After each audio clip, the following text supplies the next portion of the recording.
Salam, hər vaxtınız xeyir olsun. Zaman yayımları yenə də ödənişsiz şagirdlərimizə kömək etməyi unutmur və artıq qış tətilinə uyğun olaraq müəyyən siniflər daxilində tapşırıqlar hazırlamışdır və bu layihə rəhbəri də Tofiq Ağayevdir. Hal-hazırda izahını verdiyim tapşırıqlar 4-cü siniflər üçün nəzərdə tutulmuşdur və monitorinq tapşırıqlarıdır. Yəni monitorinq imtahanı tərtibatındadır. İlk olaraq belə bir mətnimiz var. Mətnimizin izahına baxaq. Olimpiya oyunları.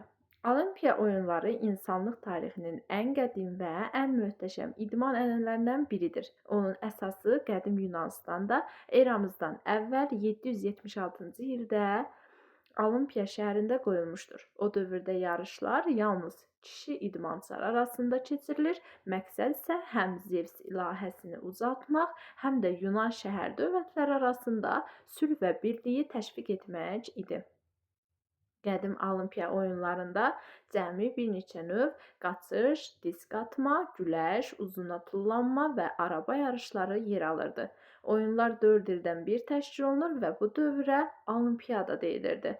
Roma imperiyasının yüksəlişi ilə qədim oyunlar zəifləməyə başladı və nəhayət 394-cü ildə imperator Feodosi tərəfindən dini səbəblərlə qadağan edildi. Beləliklə, Olimpiya ənənəsi təxminən 1500 il ərzində tarix səhnəsindən silinmiş oldu. Lakin 19-cu əsrdə idmana və qədim mədəniyyətə yenidən marağın artması Olimpiya oyunlarının bərpasına yol açdı. Müasir Olimpiya oyunlarının əsasını fransız baronu Pierre de Coubertin qoydu. Onun təşəbbüsü ilə 1896-cı ildə Afinada ilk müasir yay Olimpiya oyunları keçirildi. Bu beynəlxalq idman əməkdaşlığının rəmzinə çevrilən yeni bir dövrün başlanğıcı oldu. Zamanla oyunların miqyası genişləndi, idman növləri çoxaldı və daha çox ölkə bu yarışlara qoşuldu. 1924-cü ildə qış Olimpiya oyunları yaradıldı və xizək, konki sürmə, bobsley kimi qış idmanları da Olimpiya ailəsinə daxil edildi. Bu gün Olimpiya oyunları dünyanın ən böyük və ən nüfuzlu idman tədbiridir.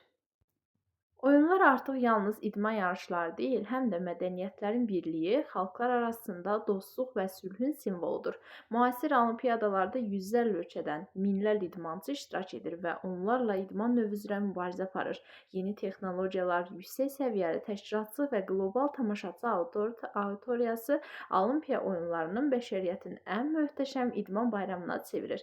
Beləliklə, Olimpiya oyunları qədimdən gələn zəngin irsini qoruyaraq, bu gün də dünya idmanının zirvəsi kimi davam edir və hər yeni Olimpiya dövrü bütün planetin diqqətini bir araya gətirən böyük bir hadisəyə çevrilir.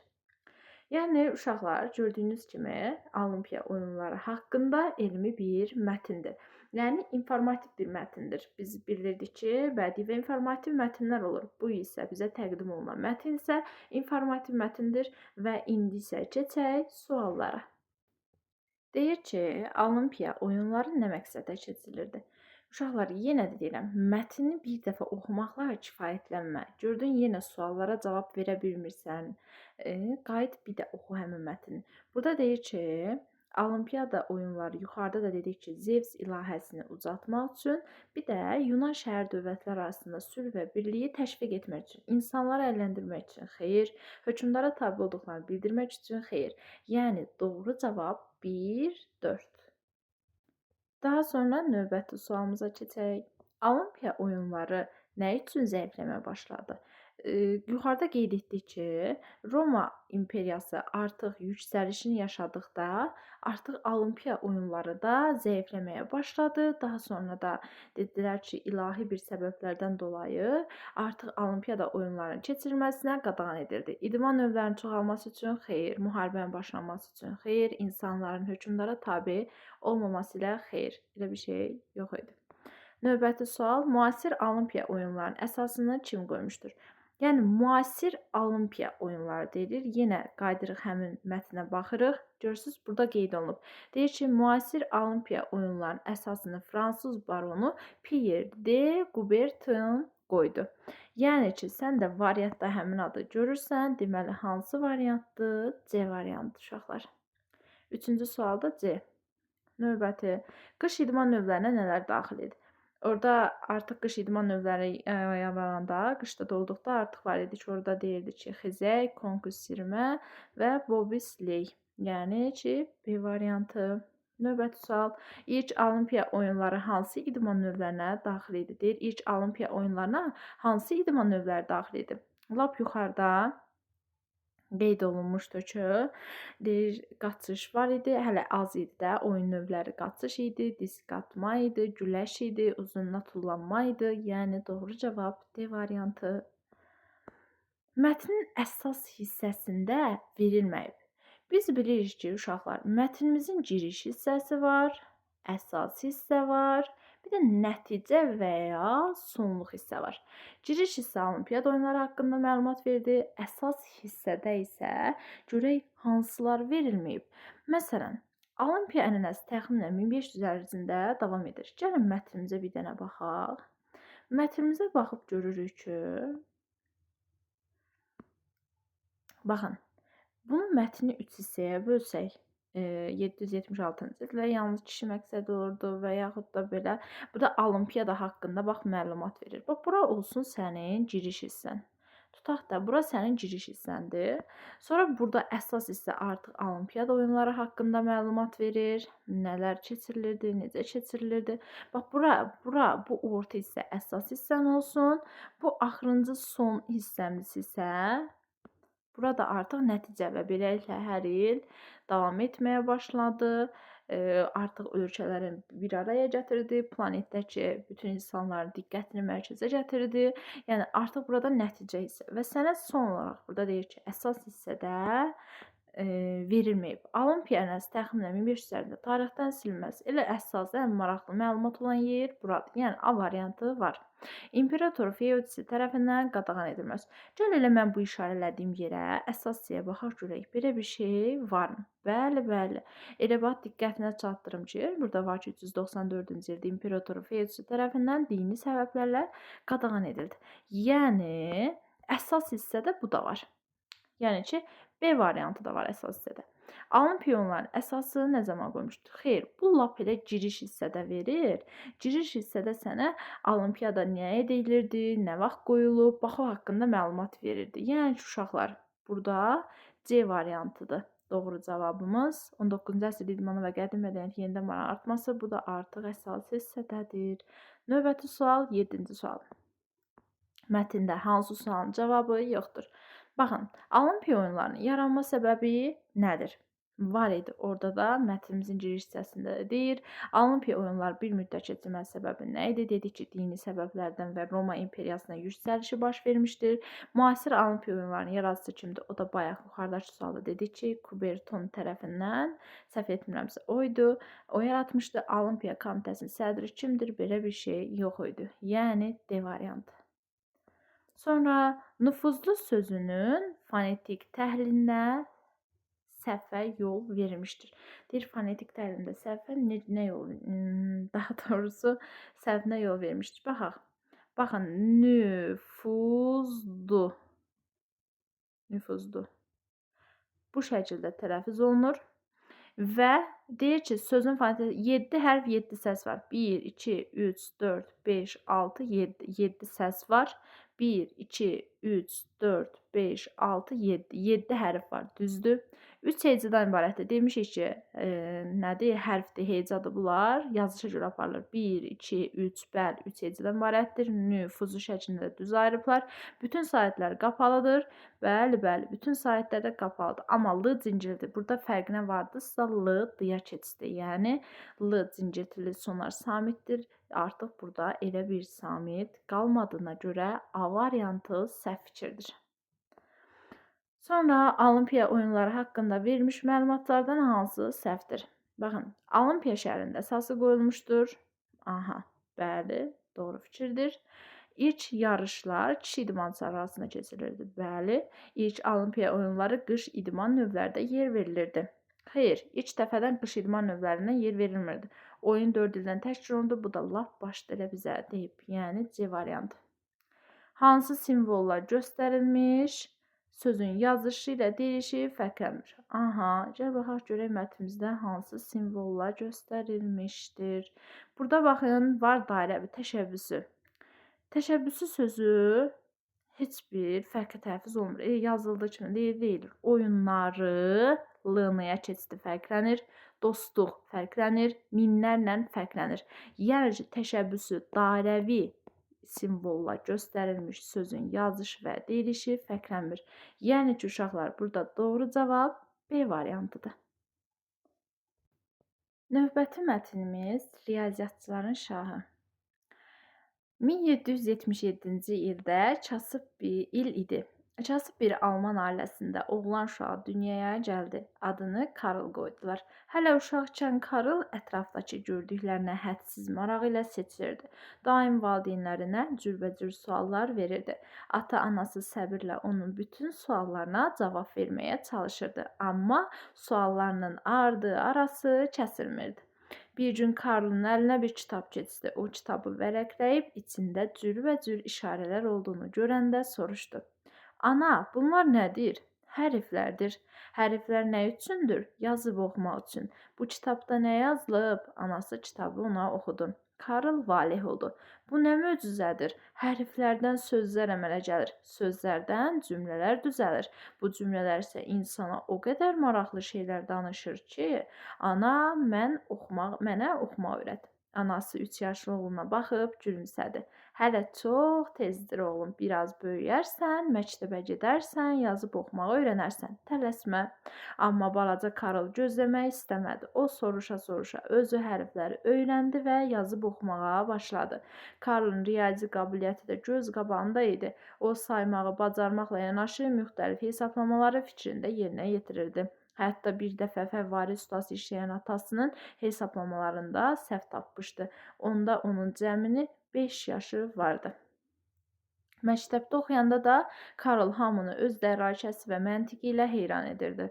O zamanlar məktəblərdə şagirdlərə fiziki cəza verilməsi adi bir hal idi.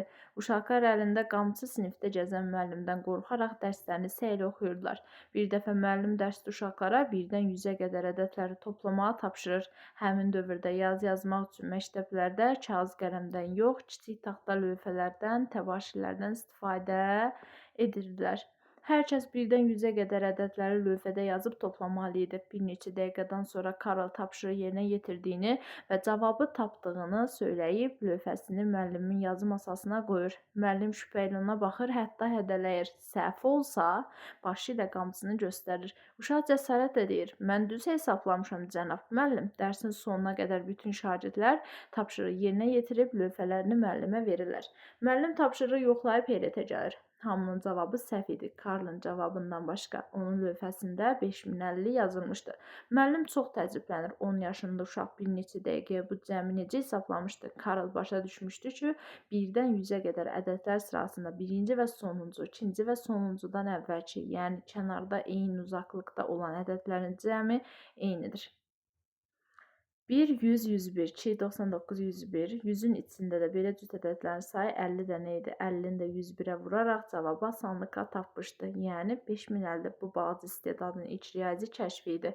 Sonralar bu uşaq dünyanın ən böyük riyaziyyatçılarından biri oldu. İndi Karl Friedrich Gauss adı elmdə hamıya tanışdır. Müasirləri onu riyaziyyatçıların şahı adlandırmışdı. O fizika və astronomiya ilə də məşğul olur, bir çox dillərdə sərbəst danışırdı. 78 yaşında vəfat etmiş Karl ömrünün sonuna qədər hesablamaların çox hissəsini vərdiş etdiyi kimi beynində aparırdı. Aha, çox maraqlı bir mətndir. Deyir, mətnə əsasən deyə bilmərik.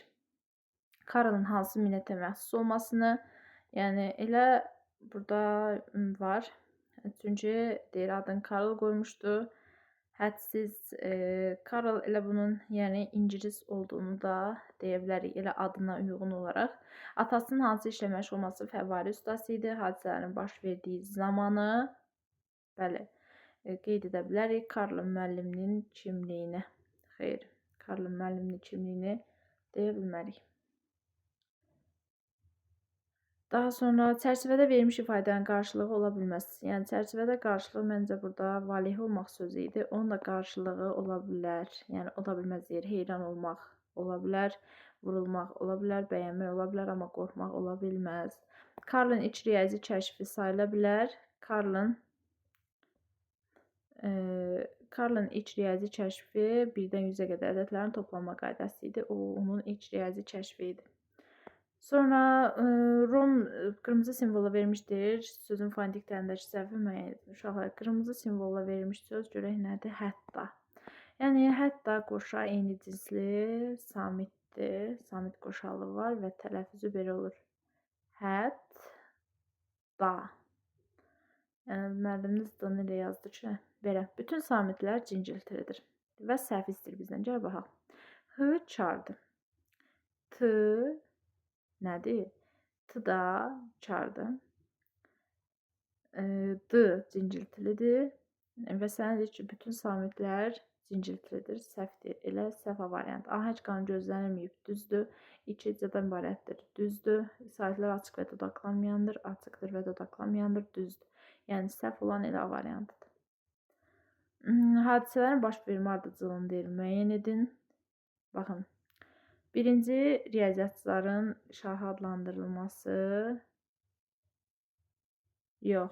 Birinci Karl hərfləri öyrənir. Kitabda baxır. Yəni, bax, üçüncü birdir. Sonra Karl atasının fəvvarə layihəsində səhvləri tapır. Yavaş-yavaş. İkinci budur. Sonra Karl məktəbdə misal tamam yeni üsulda işləməz. 3, sonra da 4. Yəni, uşaqlar 3, 1, 2, 4. Yəni, D variantı. Sonra nömrələnmiş sözlərdən hansının sinonimi düzgün verilməyib? Birinci söz, birinci sözü nömrələyiblər. Baxa görə birinci hansı sözü nömrələyiblər? Cürbəcür. Cürbəcürün qarşısına nə yazıblar? Sinonim olaraq yazıblar ki, müxtəlif. Aha, olar. Sonra ikinciyə hansı sözdür? Təbəssüm etmək, gülümsəmək, bəli, təbəssüm etmək. Onun da sinonimini düz veriblər. Sonra üçüncüyə icra edirdi. Baxaq, üçüncüyə. Yerinə yetirirdi, yəni icra edirdi. Düzdür. Dördüncü isə cəzaya yazıblar ki, qorxaq. Mən səhv eləmirəmsə, qorxu yazıblar. 16-cı sualda xeyr, qorxu ola bilməz. Cəza, işgəncə və s. ola bilər, amma qorxu ola bilməz. Yəni D variant. Karl riyaziyyatdan başqa hansı astronomiya və hansı idi? Fizika. Yəni B variantı. Sonra mətn giriş hissəsində ahəng qanunu gözlənilməyən neçə söz var? Görək, mətnimizin yenə giriş hissəsinə baxaq. Baxın, elə burada. Giriş hissə buradır. Bax, ahəng qanunu gözlənilməyən söz deyir. Kasıb gözlənib, bir gözlənib, alman gözlənib, ailəsi elə bu. Sonra oğlan var, uşaq var, biri bu. Sonra adını Karl qoydular. Hələ uşaq ikən Karl ətrafda gördüklərinə hədsiz marağı ilə seçilirdi. Daim valideynlərinin cürbəcür suallar verirdi. Ata, anası səbirli onu bütün suallarına cavab verməyə çalışırdı. Amma suallarının arası kəsilmirdi. Görün, sizdən söz var. 1, 2, 3, 4, 5. Yəni 5 dənə sözü ahəng qanunu gözlənilməyib. Yəni doğru cavabımız uşaqlar hansı variantdır? D variantı. Nəticə hissəsində altında xətt çəkilmiş cümlədə neçə söz səhv yazılıb. Bayaq mən elə oxuyanda biraz orada axsadım. Çünki səhv yazılmış söz var. Düşündüm elə o haqda da sual olacaq. Baxın, xətt çəkən yer buradır. Və burada deyir ki, altından hansı sözsə ən böyük riyaziyyatçılarından, baxın, burada D olmalı idi. Bir səhv, biri oldu. İndi Karl Friedrich Gauss adı elmdə hamıya tanışdır.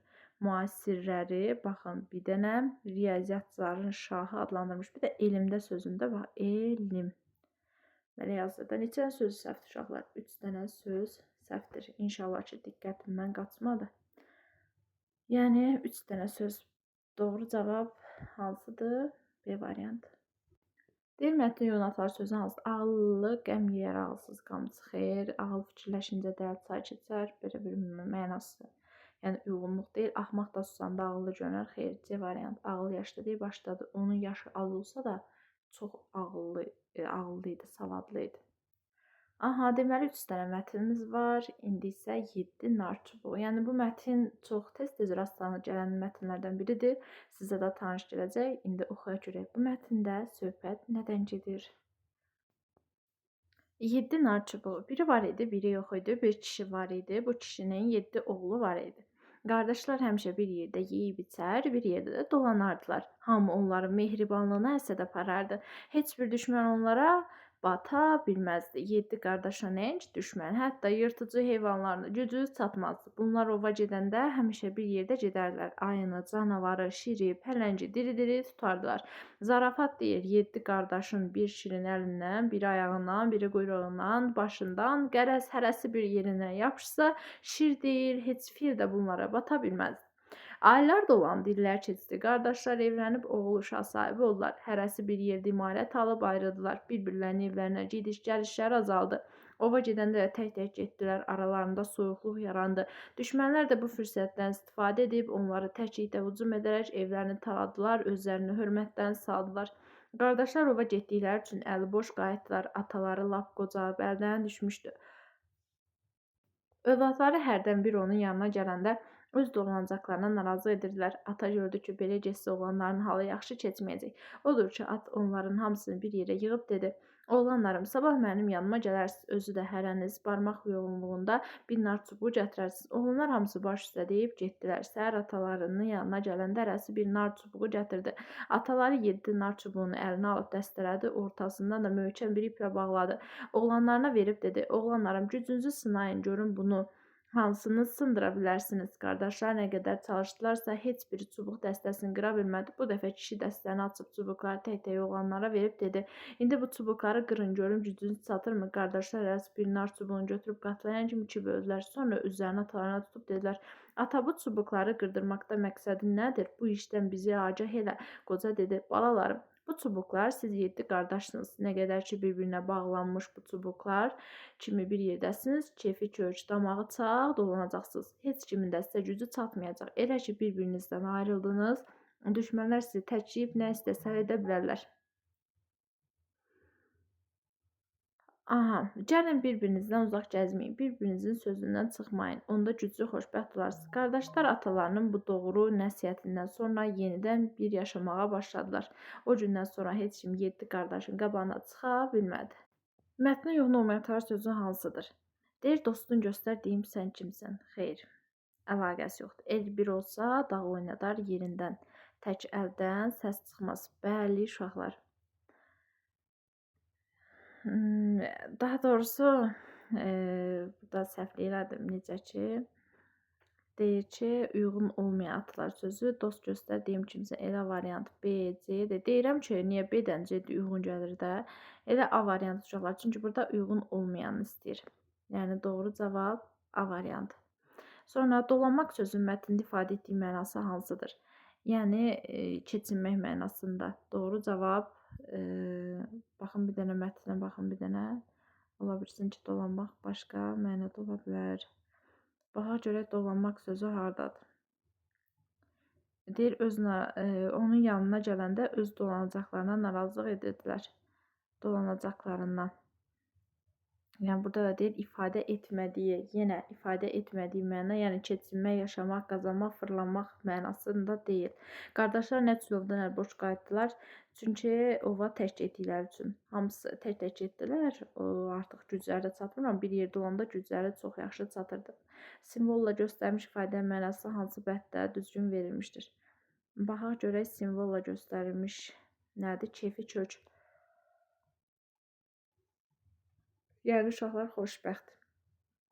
Sonra, mətnə seçilən hadisələrin baş vermə ardıcıllığını müəyyən edin. Elə oğlanlar birlikdə ova getməsi, sonra düşmənlər qardaşlarının mülkünü talan etməsi, yəni uşaqlar burada hamısı öz mətnə uyğun ardıcıllıqla baş verib. Yəni, oğlanlar birlikdə ova gedirlər, sonra mülkünü talan edirlər, artıq evlənib hər kəs başqa-başqa evlərə köçdükdən sonra artıq tək-tək getməyə başlayır. Sonra ata çağırır qardaşlara məsləhət verir, qardaşlar da sonunda səhvini anlayır. Yəni 1, 2, 3, 4. Sonra deyir, mətndə nömrələnmiş ifadələrdən hansı frazeoloji ifadə hesab edə bilmərik deyir. Hesab edə bilmərik. Baxaq, nömrələnmiş sözlərə baxaq. Deyir ki, həsəd aparırdı. Sonra bata bilməzdi, əli boş qayıtdılar. Bir də son olaraq nə idi ki, qabağına çıxa bilmədi.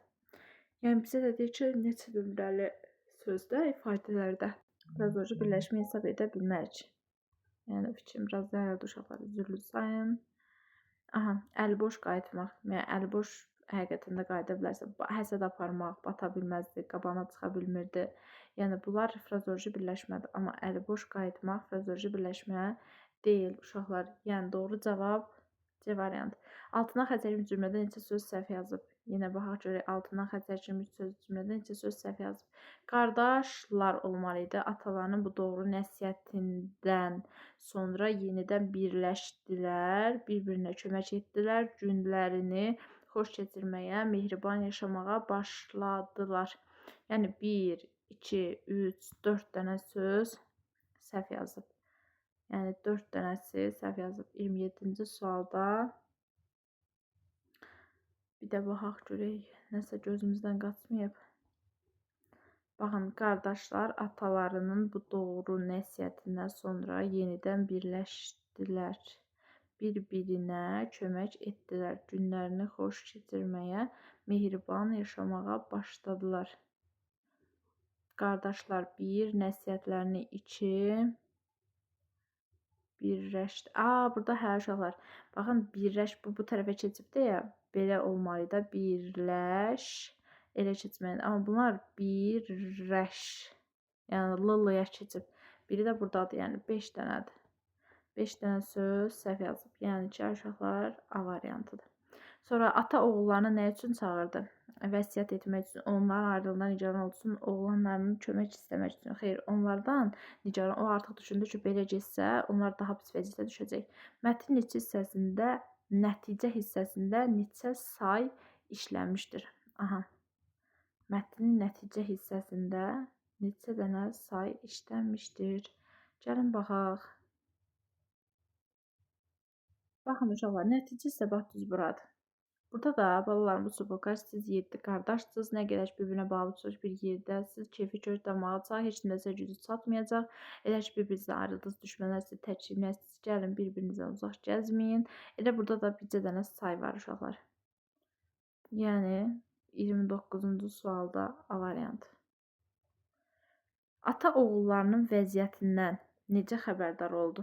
Oğulları özləri dolanacaqlarını nazir edilər, onların narahat olub atalarına xəbər verdi. Qonşular gəlib vəziyyət düşmənlər onlardan danışandıqları eşitdi. Xeyr. Oğlanlar gəlib deyir ki, biz artıq dolana bilmirik. Öz dolanacaqlarından narazı edirlər.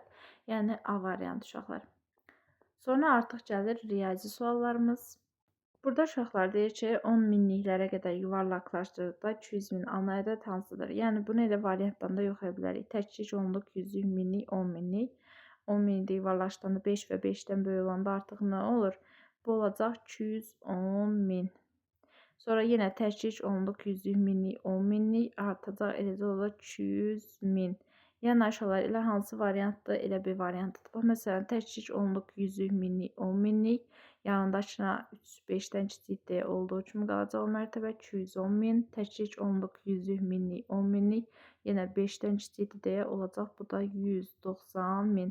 Bizə də 200 bin lazım olan hansı idi? B variantı. Aşağıdakı bərabərlikdə sual işarəsinin yerində hansı ədəd olmalıdır? Yəni uşaqlar belə edək də, bax, belə sual işarəsində x qoyuram. Çünki bilməlirik hansı ədəddir. X bölək 8 bərabərdir. Üstə gələkdir. Bu yana keçəndə nə olacaq? Çıxaq. 34 çıxaq 18. X bölək 8 bərabərdir. 34-dən də 18 çıxanda qalacaq 16. X də bərabərdir.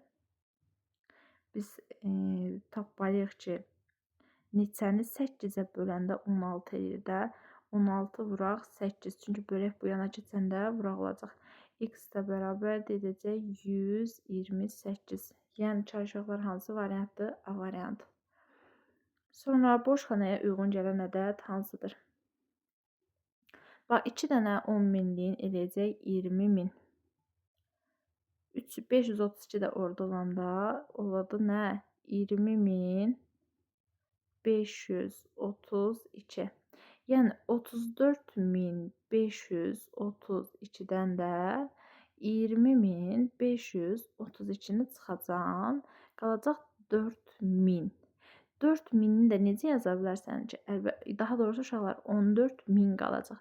14000 də necə yazırsan? Minlik şəklində dedim. Neçə minlik var deyəndə minin arxasında 3 dənə 0 var, düzdür? 3 dənə 0-ı sil, qaldı 14000lik. Yəni 14000lik doğru cavab D variantıdır. Sonra uşaqlar sözlə yazılmış ədədin rəqəmlə yazılışını deyir, müəyyən edin. 440.044. Yəni 440.044 doğru cavab C variantı. Sonra bir ədədi 4 dəfə artırıb üzərinə 6 əlavə etdikdə 66-dandır. Aşağıda burada tənlik quracağıq. Bax necə ki, bir dənə ədəddir, bilmirəm hansı ədəddir. 4 dəfə artırırsan, vurursan 4-ə. Bura daha doğrusu belə yazım ki, sizə də şey olmasın. Qarışıqlıq olmasın. Hə, üzərinə 6 əlavə etdikdə alınır 66. Bayaqki kimi tənliyi həll edirik. Yenə x vuraq 4 olduğu kimi saxlayırıq. Vuraqdan işimiz yoxdur. Üstəcək 6 bu yana keçəndə 66 çıx 6. X vuraq 4 bərabərdir 60-a. X də bərabərdir 60-ı 4-ə böləndə 60-ı böləcəyik 4-ə, x də bərabərdir düşəcək 15. Yəni o hansı ədədiymiş 15. Həqiqətən 15-i 4-ə vurub üzərinə də 6 gələndə 66 eləyir. Sonra 36-cı sual. Deyir, bağban yetişmiş meyvələri satışa qoydu. Heyvaları hər yeşikdə 18 kiloqram olmaqla 12 yeşik. Aha, bu sənin heyvandır. Heyvaların daha doğrusu. Yəni 18-i vurursan 12-yə. 180, 2-də 18-də 2 vuranda 36, 216 eləyəcək, düzdür? Bu heyvandır sənin, heyva. Narlar isə hər yeşikdə 20 kiloqram olmaqla, nar isə hər yeşikdə 20 kiloqramdır. 13 yeşik satıb, o da eləyəcək 260. Və bağban cəmi neçə kiloqram satdı, o da eləyəcək ikisi bir yerdə 476. Yəni uşaqlar B variantı. Növbəti sual. Deyir, x 250-ni y 125 qram olarsa, kütləyə bərabər olan sayılardan birinin çəkisi nə qədərdir? Uşaqlar, bu neçə dənə x var? 1, 2, 3 dənə. 3 dənə x var və hərəsi də biri 250 qram göstərir. 3 dənə 250 neçə eləyəcək? 750, düzdür? Və y neçə dənə? 2 dənə. 2 dənə y-in də biri 125 qramdırsa, 2 dənəsi də eləyəcək 125, 125, 250. Və 250 elədi. Bunu indi görək tərəzin bu gözü nə qədər tutur da? Bu da eləyəcəkmi 1000. Yəni ki 1000-dir. Bu tərəfdə 2 dənə çay var. Deməli burada 1000-dir. İkisi 1000 qramdırsa, deməli bir dənəsi 500 qramdır. Yəni ki C variantı. Sonra hansı ədədi minliklərə qədər yuvarlaqlaşdırdıqda azalır? Bunu da yenə aşağılar variantda yoxlayaq. Təkcə onluq, yüzlük, minlik. Yanındakı 5-dir. 5 və 5-dən böyüksə bu artdı, oldu 7000. 7400 təkcə onluq, yüzlük, minlik. Yanındakı 5-dən kiçikdir deyə elə 7000 də qalır. Yəni azaldı hələ 499 qədər. Təkcə onluq, yüzlük, minlik. Çoxdur deyə 5-dən böyük deyə 3000 oldu, artdı. Burada da yenə yanındakı 5-dən böyükdür deyə olacaq 2000. İndi hansı azaldıb B variantı? Sonra 39-cu sual. 70.324 ulduz ədədində ulduz işarəsi yerinə hansı ədəd yazılsa, alınan ədəd 9-a qalxısız bölünər. Aşağılara 9-a bölünmə əlaməti necə idi? Dedik ki, rəqəmləri cəmi 9-a bölünən ədəd 9-a tam bölünür. Mən də hesablayıram. 7 üstəgələk 0, üstəgələk 3, üstəgələk 2, üstəgələk 4. Hamısının cəmi neçə eləyir? 10, 16. 16 eləyir. 16-ın yerinə 2 yazıram, 18. Bu ulduzun yerinə 2 yazdım. Niyə deyərsən 2 yazdım? Çünki rəqəmlər cəmi 18 eləsin. Niyə 18 eləsin? Çünki 18 9-a qalxısız bölünür. Həqiqətən də gətirib yoxlasan, 703.242 ədədi 9-a qalxısız bölünəcək. Yəni ulduzun yerinə 2 yazaram. Doğru cavab C variantı. Bir dəqiqə açılsın. Nə oldu? Aha. Və 40-cı sual. Deyir, cədvəldə 4 qardaşın boy hündürlüyü qeyd olunmuşdur. Səhv variantı müəyyən edin. Aha, İlkin Məsuddan 5 sm uzundur. 182, 5. İlkin Məsuddan uzundur, yoxsa Məsud uzundur? Elə doğru cavab, yəni səhv variant elə A variantıdır. Çünki Məsud uzun. Məsud ilkindən uzundur olsaydı olardı. Amal Elmandan 6 sm uzundur. Bəli. Ən uzun boylu Amaldır. Bəli. Ən qısa boylu Məsud deyil. Bəli. Ən qısa boylu hansıdır? İlkin. Hamısı düzdür uşaqlar. A variantı səhvdir. Sonra ata biri 50 manatdan 3 köynək və köynəkdən 20 manat baha olan 2 şalvar aldı. Baxın, biri 50 manat 3 dənə köynək alır. 3-ü vurursan 50-yə. Çünki biri 50 manat. O da elədi 150 manat bu nəyə verir? Köynəyə. Sonra və köynəkdən 20 manat. Köynək 50 manat idi, düzdür. 20 manat da baha 70 manata isə 2 dənə şalvar alır. 140 manat da verir şalvara. Düzdür. Bütün bu alanlar onun 163 manat pulu qalır. 150, 140, 290 manat paltara pul verir. Deyir, atanın əvvəl neçə manat pul vardı? 290 manat paltara verəndən sonra özünün də cibində 163 manat pul qalır. O da toplayırsan ki 5, 3, 453 manat atanın pulu var imiş. Yəni uşaqlar A variantıdır. Növbəti sual tənliyə daxildir. Aiddir. Tənlikdir, həll edin. Yenə natamam tənlikdir. Bərabərin bu tərəfini tam şəkildə həll eləməliyik. 4900 bölək x bərabərdir 28-də 42 neçə edir? 70. X də bərabərdir. Görürük ki, bərabərin sağındakı digər tərəfdən kiçikdir və işarə də dəyişməyəcək. 4900 bölək 70-ə x də bərabərdir 700, daha doğrusu 70. Yəni 42-də doğru cavab B variantı. Növbəti sual 43. Bölən deyir 6, qismət 1345, qalıqsa 5 olarsa bölünəni tapın. Baxın aşağılar. Bölünən bilmirəm, başına iş gələn. Bölən 6-dır. Qismət 1345-dir. Qalıq neçədir? 5. Bölünəni tapmaq üçün natamam qisməti bölənə vururuq və üzərinə qalığı gəlirik. B də bərabərdir. Burada da görürük ki, 1345-i 6-ya vuranda 8070 olacaq. Üzərinə də 5 gələndə olur 8075. Yəni ki, D variantı uşaqlar. Deyir, 2 yenişlikdə cəmi 800 kiloqram meyvə var. Bir yenişlikdə o birinə 20 kiloqram çox meyvə var. Baxın aşağılar, birinci yenişlik, ikinci yenişlik. Bir yenişlikdə bilirəm, yox. O birisində isə deyir, bundan 20 kiloqram çox. Sistem tənlik, tam hissə modeli. Bərabərdir, hər iki yenişlikdə də nə qədər kiloqram var? 800 kiloqram. Birinci məhsul, ikinci məhsul bilmirik. 2 dənə x var. Üstə gələk 20. Bərabərdir 840. Dedim ki, bu vuraq şərəsində. Yenə vuraqdan işim yoxdur. 2 vur x bərabərdir. 20 bu yana keçəndə çıxaq olur. 840 çıxaq 20. 2 vur x bərabərdir. 840-dan 20 çıxanda qalır 820. X də bərabərdir. Vuraq bu yana keçəndə nə olur? Bölək. 820-ni bölürsən 2-yə. X də bərabərdir 410 kiloqram. İndi və sən sonunda fikir ver, bu şərtdə. Ola bilər deyir ki, 2 yenişlikdə nə qədər var? İndi özü verib onu. Ola bilər ki, birinci, ikincidə nə qədər çoxdur? Həmişə sonuncu şərtə fikir ver. İndi deyir ki, 410. Bildik ki, birində 410-dur, birində isə 430-dur. Həqiqətən görsən, ikisini də toplayanda 840 edir. Sənə deyir ki, çəkisi çox olan yenişik, yəni 430. Çəkisi çox olan yenişik hansıdır? 430 kiloqramlıq. Qəşəng sual idi. Sonra birinci bağlamada 4, digərində isə bundan 2 dəfə çox çay paketi var.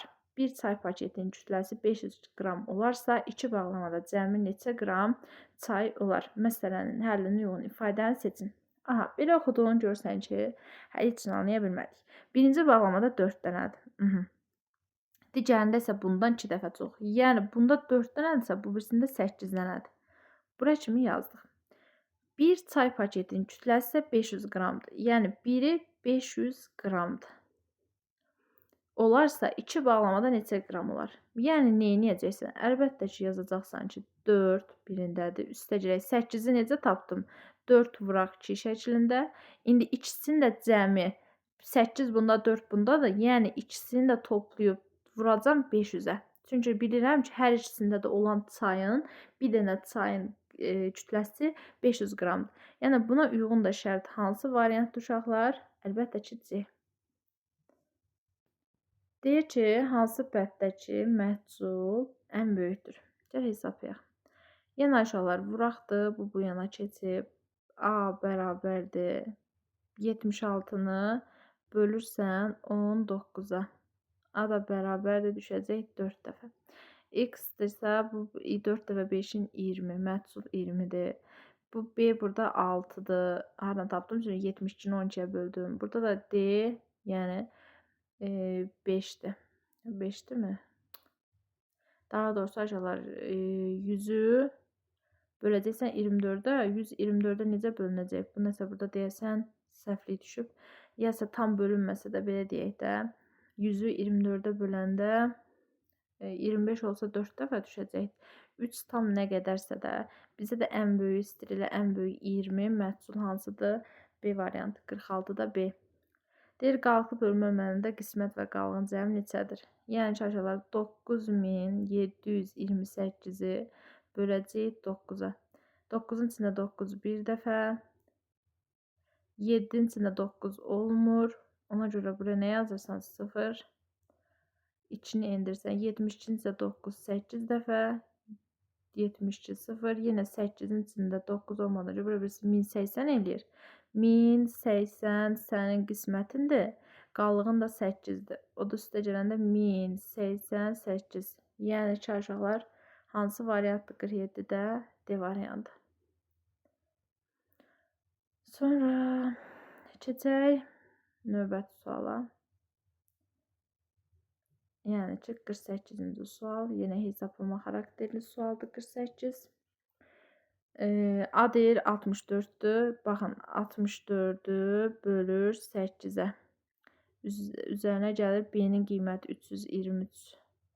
Sonra çıxır 26. Sonra üstə gələr 3. Vuraq 323. Maşallah. Yəni çalışırlar 64'ü 8'ə böldü 8. Yəni artıq birinci demişik vurma varsa, bölmə varsa bölmə həll olunur, sonra vurma həll olunur. Yəni 8 üstə gələk 323 çıxaq 26. Üstə gələk 3 dəfə 323-ümüz eləyəcək 969 bərabərdir. Yəni də çıxma da toplama da dedik ki, öz ardıcıllığından soldan sağa doğru həmin ardıcıllığa da hesablanır. Və bunu da deməli kalkulyatorun köməyi ilə hesablayırıq. Alırıq 1274. Yəni C variantı. Növbəti sual 49-cu sual. Aşpaz deyir bir yemək üçün 3 ədəd kök, 6 ədəd kartof və 8 ədəd soğan istifadə edir. O müəyyən qədər yemək hazırlamaq üçün 32 ədəd soğan istifadə etdi. Aşpaz yeməklərə müvafiq olaraq neçə ədəd kök və kartof istifadə edib? Çox maraqlı, qəşəng suallardan biridir. Deməli uşaqlar, bir dənə yeməyin içərisinə, bax bir dənə yeməyə 3 dənə kök qoyur, bax kök. 6 dənə kartof qoyur, hazırlayır. Bir də 8 dənə soğan. Və axırda görür ki, 32 dənə soğan istifadə. Yəni 32-ni 8-ə bölürsən 4 dənə. Deməli bu adam 4 dənə yemək bişirib. İndi 4 dənə yemək bişirib. Hər yeməkdə 3 dənə kök istifadə edirsə 4 vur 3 12 kök istifadə edib. Hər yeməkdə 6 kartof istifadə edirsə 4 vur 6 24 kartof. Bizə də köklə kartof istəyir. Yəni 12 dənə kök, 24 dənə də kartof. Doğru cavab B-dir. Qəşəng maraqlı sualdır, amma çətin deyil. Yəni gözü yumulu yazarsınız. Şəkildəki düzbucaqlının perimetri 22 cm-dir. Bu düzbucaqlının bir tərəfi 4 cm varsa, digər tərəfini tapın. Bunun digər tərəfini bilmirəm. Perimetr necə tapılır? Düzbucaqlının düsturu 2 vur. A üstə gələ eyni uzunluğunun cəmi vuraq kimiz. Mən də enini bilirəm 4. Uzunluğunu bilmirəm. və perimetrinə bilirəm ki, 22-dir. Yenə burada mötərizəni saxlayırıq. 4 üstə gəl B. 2 bu yana keçir, bölək olur. 22-ni bölürük 2-yə.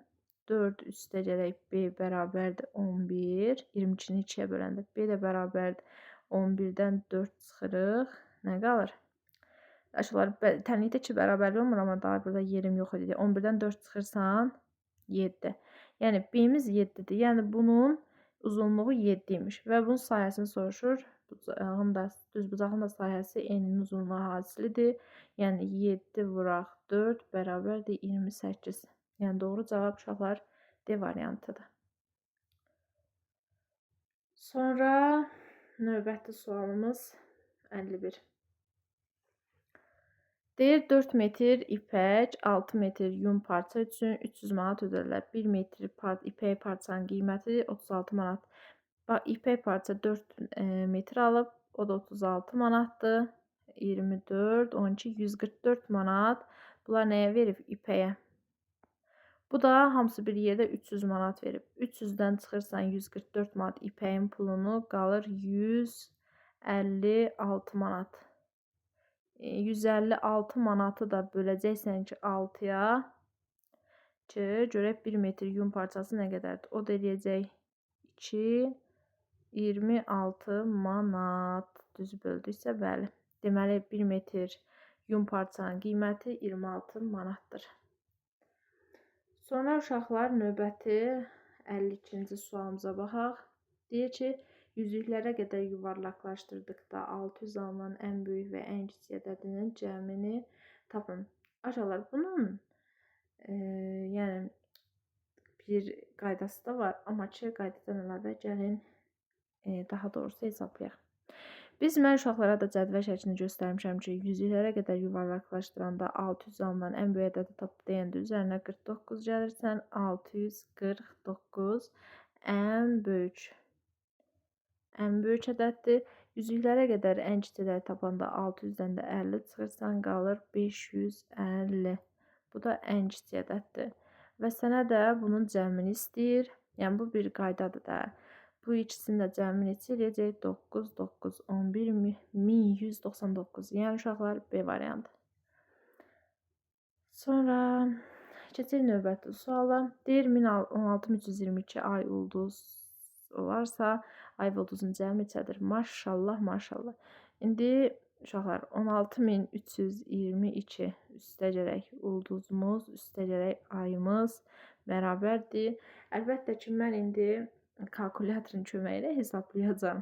Siz amma mütləq və mütləq şəkildə nə etməlisiniz? Özünüz hesablamalısınız. Bunu uşaqlar bərabərliyin bu tərəfini hesablayırsan. Əvvəlcə 18261 üstə 424 üzərinə 348 gəlirsən, alınır 19033. Yəni burada sən ay ulduz fikirləşməyinə bir dənə bunu çıxart. Yəni ulduz üstə gələk ay bərabərdir 19033-dən çıxacaqsan 16322. Avtomatik özü sənə cavabı verəcək. Yəni ki 2711. Doğru cavab C variantı. Sonra növbəti sual. Deyir ki, 517 ədədindən sonra gələn ilk 2 ardıcıl tək ədədin. Sonra deyir, 517-dən sonra gəlir 519, 521. Bunlar 2 ardıcıl tək ədədin cəmi. Bunların cəmini toplayaq. 10, 3, 4, bu da 10. 1040 ədədi. Müxtəlif, rəqəmləri müxtəlif ən böyük 3 rəqəmli ədəd. Rəqəmlər müxtəlif ən böyük 3 rəqəmli ədəddə 987-dir. Nə qədər böyükdür? Biri digərinə nə qədər böyükdür deyəndə demişəm ki, çıxırıq. Yəni 1040-dan da 987 çıxanda qalacaq 53. Səhv hesablamadımsa. Bəli, B variantı. Sonra Venn diaqramının rənglənmiş hissəsinə uyğun olan ədədləri tapın deyir. Rənglənmiş hissəsinə uyğun olan ədəd. Yəni bunların bizə yuxarıda verdiyi ədədlərdən olmalıdır həmin ədədlər. Aşağılar həm 2-yə, həm 9-a bölünmə. 9-a bölünmə əlamətləri odur ki, yəni rəqəmləri cəmi 9-a bölünməlidir. rəqəmləri cəmi nə gün də yazdım İran resepti kimi. 2-yə bölünənsə həm cüt ədəd olsun, elə düşün ki, cüt ədəd olsun da. Bax indi buraya hansı ədəd bu? 99 9-a bölünər, amma 2-yə yox. 270-ə baxıram, cüt ədəddir və 200 - 9 rəqəmləri cəmdə 9-a bölünür. Aha, 171 bölünməz, 2-yə bölünməz. 30 2-yə bölünər, amma 9-a bölünməz. 62 2-yə bölünsə də 9-a bölünməyəcək. 162 6 + 1 7 2 9. Həm rəqəmlər cəmi 9-a bölünür, həm də cüt ədəddir 2-yə bölünür. Yəni 270 və 162 doğru cavab C. Sonra uşaqlar 56-cı sual deyir ki, rəqəmləri düzələn ən kiçik ədədlə, ən kiçik ədəd deyəndə ən yüksək mərtəbəyə ən kiçik ədədi qoyuruq. Bu bizim ən kiçik ədədimiz. Davam edirəm. Ən kiçik ədədlə rəqəmləri müxtəlif olan ən böyük 3 rəqəmli təşkil edin. Elə 987 rəqəmləri müxtəlifdir və ən böyük 3 rəqəmli təşkil edin. Və bizdən nə istəyir? Həmin bu ədədin tək ədədləri deyir, toplayın deyir uşaqlar. Mən də çıxıram. 15, 15, 4, 2, 2455. Yəni, cavab 2455-dir, açıq sualdır. Yəni, belə çətin sual deyildi, yaza bilərsiniz. Müştəri qiyməti 20.000 olan avtomobil üçün ilkin olaraq 3565 manat ödədi. Bax, bu bizim riyaziyyat dərsimizdə də var, 4-cü riyaziyyat dərslərində də. Yəni, eyni o sualın biraz daha rəqəmləri fərqli formasıdır. Amma eyniyyət təşkil edir. Yəni 20.000 avtomobil alır, 20.000 adam gedir, maşın götürür, 3565-i öncədən verir. Deyir ki, bu qədərini ödəyir. O da 16.435 manat qalır. Və qalan hissənizi hər il eyni məbləğdə 5 il ərzində ödəyir. Hər ili soruşur, bir ildə nə qədər verir? Yəni 16.435-i də bölürsən 5-ə. O deyir 3287 manat. Yəni bu adamın bir ildə 3287 manat pul ödəyir və 5 il ödəyib qutarır canını. Yazıq. Sonra 58-66-cı suallar xətti diaqramdakı 6 agah və xarici haqqında məlumat verir. Görə sualda nə deyir? Deyir, şirkətin gəliri may ayında mart ayı ilə müqayisədə artmışdır, yoxsa azalmışdır? Baxaq. May deyir, bir də hansı ay deyir? Mart. Baxaq görək nədir? Deməli, qırmızı xətt, mavi gəlirdi. Bu da bizə gəlir istəyir. Maviyə baxaq. Mart ayında 55.000 o gəlir. May ayında isə 65.000 gəliri gəlib. Yəni ki, artıb da martda 55.000 gəlib, o birisində də 65.000 gəlib. Yəni 10.000 çıxanda görsən ki, 10.000 manat artıb. Yəni 10.000 manat bunların gəliri artmışdır. Və deyir nə qədər? Onda bu şirkətin ən çox qazancı hansı ayda olmuşdur? Qazanc. Bir də oxdan da görürsən ki, uşaqlar, baxın, gəlir mavi idi, düzdür? Ən çox hansı ayda olub? Avqust ayında. Yəni burada doğru cavabımız hansı aydır? Avqust. Sonra hansı ayda şirkət qazanc əldə etməyib? Görək bu yazıq hansı ayda qazanc əldə etməyib? Yəni ki, uşaqlar, həm olub da, ancaq xərc gəlir, ikisi də eyni olub, bərabərlikdə olub. Bax, elə diaqram baxanda görürsən ki, iyun ayında xərcdə də 60.000 gəlib, 60.000 də xərcləyiblər. Yəni, bunların heç bir qazancı olmayıb. Hansı ay idi? İyun. Belə uşaqlar, zaman yayımlarının bizə bəxş etdiyi möhtəşəm qış tapşırıqlarının 4-cü siniflər üçün nəzərdə tutulmuş tapşırıqlarının izahını verdim. İnşallah ki, sizlər üçün də faydalı olmuşdur. Yəni, həmin bu PDF-i də kanalın aşağı hissəsində yerləşdirəcəm. Əgər oradan da əldə edə bilməsəniz, kanalda WhatsApp nömrəsi var. Həmin oraya yazaraq əldə edə bilərsiniz. Sağ olun, salamat qalın.